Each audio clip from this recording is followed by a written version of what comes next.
సింగ్ గీతం. నేను అరుణాచలం వెళ్ళి రావడం వల్ల కొంచెం లేట్ అయింది. అందుకని నిన్న రాత్రే ఈ సినిమాని చూశాను. సినిమా చూసొచ్చిన తర్వాత కూడా ఈ సినిమాకి రివ్యూ ఇద్దామా లేదని చెప్పేసి చాలా సందిగ్ధానికి నేనైతే గురయ్యాను. ఎందుకు అలా గురయ్యానని చెప్పేసి నేను నెక్స్ట్ వచ్చే రివ్యూలో పూర్తిగా చెప్తాను. దానికంటే ముందు ఒక చిన్న అనౌన్స్‌మెంట్ చేయాలి. మనం తీయాలి అనుకుంటున్న 'ఓం శాంతి' షార్ట్ ఫిల్మ్‌లో ప్రధాన పాత్ర చాలా కష్టతరమైనటువంటిది. ఆ పాత్ర కథ ప్రారంభంలో చాలా లావుగా ఉండి కథానుసారంగా చివరికి వచ్చేసరికి చాలా సన్నగా పీలగా అయిపోవాలి. మనకి సినిమాల్లో లాగా బడ్జెట్లు ఉండవు, వనరులు ఫెసిలిటీస్ కూడా ఏమీ ఉండవు కాబట్టి చాలామంది వస్తారు, 1-2 రోజులు చేసేసి వాళ్ళకి ఇంట్రెస్ట్ తగ్గిపోగానే వెళ్ళిపోతారు. నాకు ఇలాంటి ఎక్స్పీరియన్సెస్ గత షార్ట్ ఫిల్మ్ల ద్వారా చాలా ఉన్నాయి. అలాంటిది తెలుసు కూడా నేను ఎవరినో బలవంతంగా తీసుకొచ్చి నువ్వు ఈ పాత్ర కోసం దాదాపుగా 30 కేజీలు బరువు తగ్గిపోవాలి అని చెప్తే ఎవరైనా చేస్తారు అని నేను అనుకోవట్లేదు. అది అసాధ్యం. నేను సరైన రెమ్యునరేషన్ ఇచ్చే స్థితిలో కూడా లేను కాబట్టి అంత ప్యాషనేట్గా ఒక షార్ట్ ఫిల్మ్లోని ఒక పాత్ర కోసం పని చెయ్యండి అని అడగడం కూడా కరెక్ట్ కాదు. నేనే దర్శకుడిని కాబట్టి ఆ కథని నేనే రాశాను కాబట్టి ఆ కష్టం ఎలాగో నాకు తెలుసు కాబట్టి ఆ పాత్ర కోసం నేను కష్టపడగలను అన్న నమ్మకం నాకు ఉంది కాబట్టి ఆ పాత్రని నేనే చెయ్యాలి అని నిశ్చయించుకున్నాను. అలాగే ఈ కథలో మిగిలిన పాత్రలకి కూడా చాలా ఇంపార్టెన్స్ అనేది ఉంటుంది. వాటికి కూడా ఆర్టిస్టులు కావాలి.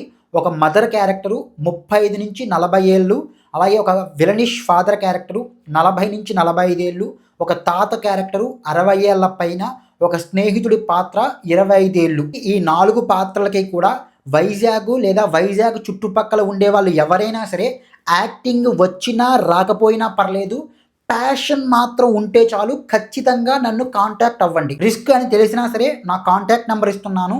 మీకు వీలైతే వాట్సాప్లోనే కాంటాక్ట్ అవ్వండి. నెంబర్ వచ్చేసి 9182852620. అలాగే టెక్నికాలిటీస్ మీద ఇంట్రెస్ట్ ఉన్న వాళ్ళు ఎవరైనా సరే, editing, cinematography, colour grading, direction department ఎవరైనా సరే నన్ను కాంటాక్ట్ అవ్వండి. మనమందరం కలిసి ఒక గ్రూప్గా ఫార్మ్ అయ్యి సోషల్ మీడియాని ఉపయోగించుకొని మన టాలెంట్స్ని మనం ప్రూవ్ చేసుకుందాం. రోమ్ ఒక్క రోజులోనే బిల్డ్ అవ్వలేదంటారు. అలాగే ఏది కూడా ఒక్క రోజులోనే సాధ్యపడదు. దానికి టాలెంటు, ప్యాషను, ముఖ్యంగా కన్సిస్టెన్సీ చాలా ఇంపార్టెంట్. ఆ 3 కూడా నాకు ఉన్నాయని నేను నమ్ముతున్నాను. మీరు కూడా నమ్మితే మనం కలిసి పనిచేద్దాం. Thank you. ఇంకా మూవీ ఇన్ డెప్త్ రివ్యూలోకి అయితే మాత్రం మనం వెళ్ళిపోదాము. ఇప్పుడే నాగశ్విన్ గారు దర్శకత్వం వహించినటువంటి the great legendary director Singeetam Srinivasa Rao గారు దర్శకత్వం చేశారు అని చెప్పబడుతున్నటువంటి సింగ్ గీతం అనే మూవీని చూశాను. ఇక్కడ 2 విషయాలు ఉంటాయి.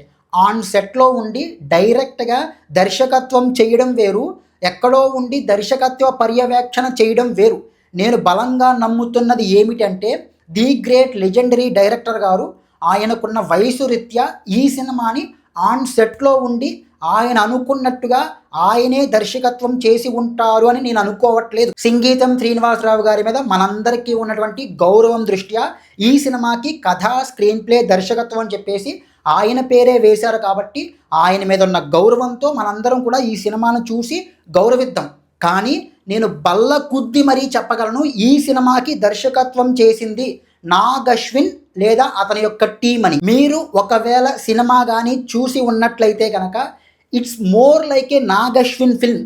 సంగీతం శ్రీనివాసరావు గారి సినిమాలాగా ఏమాత్రం అనిపించదు. మీరు నాగశ్విన్ యొక్క గత సినిమాలని కానీ ఏమైనా కొంచెమైనా సరే పరిశీలించినట్లయితే కనుక అందులో మీకు క్యారెక్టర్సు, అవి మాట్లాడే వచ్చి రానటువంటి తెలుగు, ఎన్వైర్న్మెంట్ మీద నాగశ్విన్ ఇచ్చే లెక్చర్సు, బ్యాక్డ్రాపు, సెటప్, ఇలా ఏమి చూసుకున్నా సరే ఇది నాగశ్విన్ దర్శకత్వం వహించినట్టే అనిపిస్తుంది కానీ సంగీతం గారు దర్శకత్వం చేసినట్టు ఎక్కడా కూడా అనిపించదు. ఈవెన్ క్యామియోస్, మనందరికీ తెలుసు నాగశ్విన్ గారికి సినిమా కథకి అవసరం ఉన్నా లేకపోయినా సరే అనవసరంగా క్యామియోస్ని పెట్టే అలవాటు ఉంది అని. ఈ సినిమాకు కూడా అసలు కథకి ఏమాత్రం అవసరం లేకపోయినా సరే డైరెక్టర్ కేవి అనుదీప్ గారిని, అలాగే హీరో విజయ్ దేవరకొండ గారిని కూడా సినిమాలో క్యామియోస్ చేయించారు.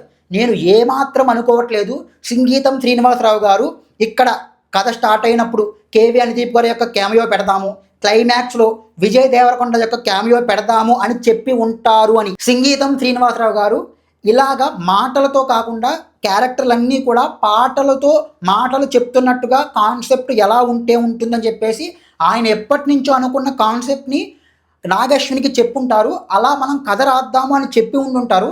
నాగశ్విన్ గారు దీనికి ఏమి యాడ్ చేశారంటే, ఆయనకి ఎప్పటి నుంచో వస్తున్నటువంటి ఎన్వైర్మెంట్ని దీంట్లో యాడ్ చేస్తాము, నేను తప్ప మొత్తం ప్రపంచంలో ఉన్న వాళ్ళందరూ కూడా ఎన్వైర్మెంట్ని చంపేస్తున్నారు, ఆయన ఎప్పటి నుంచో ఇస్తున్న ఆ లెక్చర్స్ని ఈ కథకి యాడ్ చేసి కొంచెం, మరీ ఎక్కువ కాదు, కేవలం కొంచెం మాత్రమే సింగీతం శ్రీనివాసరావు గారు దర్శకత్వ పర్యవేక్షణ మాత్రమే చేసి ఉండి ఉంటారు.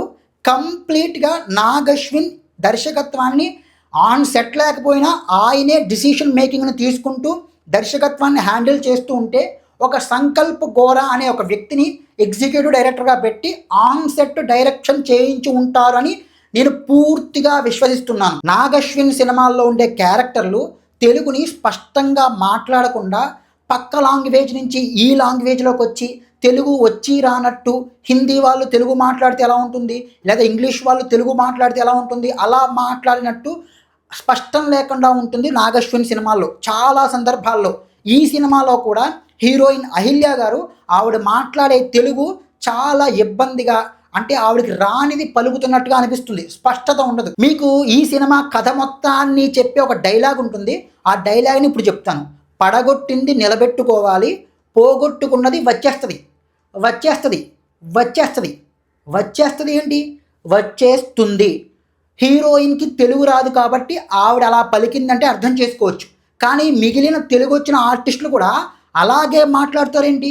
తెలుగుని ఎలా ఖూనీ చెయ్యాలి అన్నది నాగశ్విన్ గారు చాలా బాగా చూపిస్తారు ఆయన సినిమాల్లో. అలాగే ఈ సినిమాలో మనుషులంతా కలిసి ప్రకృతిని ఎంతలా పాడు చేసేస్తున్నారని చెప్పేసి నాగశ్విన్ గారు ప్రవచనాలు కూడా మనకి ఇస్తూ ఉంటారు. మీరు నాగశ్విన్ గారి యొక్క ఇన్స్టాగ్రామ్ అకౌంట్కి వెళ్ళి చూస్తే ఆయన గత 10 సంవత్సరాలుగా ఒక బ్యాటరీ కారు, ఎలక్ట్రిక్ కార్ని నడుపుతూ ప్రతి 5,000 కిలోమీటర్లు కూడా కంప్లీట్ అయిన తర్వాత ఒక ఇన్స్టాగ్రామ్ పోస్ట్ అయితే పెడతాడు.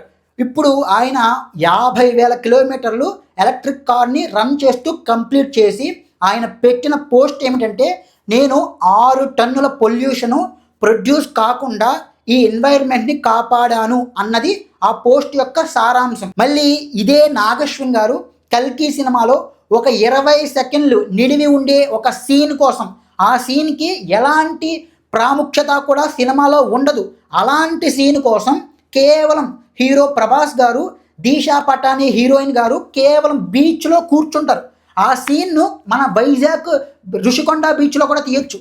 అలాంటి సీన్ కోసం ప్రత్యేకంగా ఇండియా నుంచి ఇటలీకి ప్రైవేట్ జెట్ వేసుకుని వెళ్ళారు. ఇలాంటి గొప్ప ప్రకృతి అమర ప్రేమికుడు అయినటువంటి నాగశ్విన్ గారు చచ్చి చెడి లాస్ట్ 10 ఇయర్స్గా ఒక ఎలక్ట్రిక్ కార్ నడుపుతూ కేవలం 6 టన్నులు 10 సంవత్సరాల్లో 6 టన్నుల పొల్యూషన్ ప్రొడ్యూస్ కాకుండా ప్రకృతిని కాపాడేసి ఒక లేకి ఎందుకు పనికిరాని 20 సెకండ్ల షాట్ కోసం ఒక ప్రైవేట్ జెట్ వేసుకుని వెళ్ళి దాదాపుగా 30 టన్నులు 6 ఎక్కడ 30 ఎక్కడ 30 టన్నుల పొల్యూషన్ని ప్రొడ్యూస్ చేసి ప్రకృతిని పాడు చేశాడు. నీతులు చెప్పడం అనేది చాలా చాలా ఈజీ అండి, కానీ చెప్పేవాడు కూడా పాటించడమే చాలా కష్టం. ఎక్కడో కొంతమంది స్వార్థపరుల్ని తప్పిస్తే ప్రజలు ఎవ్వరూ కూడా ప్రకృతిని కావాలనే పాడు చేయాలని చెప్పేసి కంకణాలు ఏమి కట్టుకోరండి నాగశ్విన్ గారు. ప్రస్తుతం ఉన్న అధునాతన నిత్య దైనందిన జీవితంలో పొల్యూషన్ అనేది కామన్. దాన్ని ఈ సినిమాలో ఎలా చూపిస్తారంటే, మనుషులకి డబ్బు పిచ్చి బాగా పట్టేసి ప్రకృతిని కావాలనే వారి స్వార్థాల కోసం పాడు చేసేస్తున్నారని చెప్పేసి, అసలు సినిమాలో ఎక్కడా కూడా ఒక చెట్టు ఫస్ట్లో కనిపిస్తుంది, అది కూడా కూల్ చేస్తారు, ఇంకా చిన్న మొక్క కూడా కనిపించదండి. ఆ కుబేరపురం అనే ఊరిలో ఉండేదే చచ్చి చెడి ఒక 50 మంది. ఆ 50 మందిలో కూడా అందరూ కూడా బంగారం మీద ఉన్న మోజుతో ఉన్న ఒక్క పచ్చని చెట్టును కూడా నరికేస్తారంట. కేవలం హీరోయిన్ మాత్రమే ఆ చెట్టు ఉండాలని చెప్పేసి పోరాటం చేస్తుందంట. ఇది ఎలా ఉందంటే, ఈ భూమి మీద ఉన్నటువంటి ప్రజలందరూ కూడా ప్రకృతిని సర్వనాశనం చేసేస్తుంటే ది గ్రేట్ లెజెండరీ నాగశ్విన్ గారు ఒక ఎలక్ట్రిక్ కార్ నడిపేసి ప్రకృతిని ఎలా కాపాడేశారో అలా ఉంది. బేసికల్గా ఈ సినిమాలో హీరోయిన్నే రియల్ లైఫ్లో నాగశ్విన్ అన్నమాట. నేను ఒక విషయం చెప్తున్నాను, గుర్తుపెట్టుకోండి.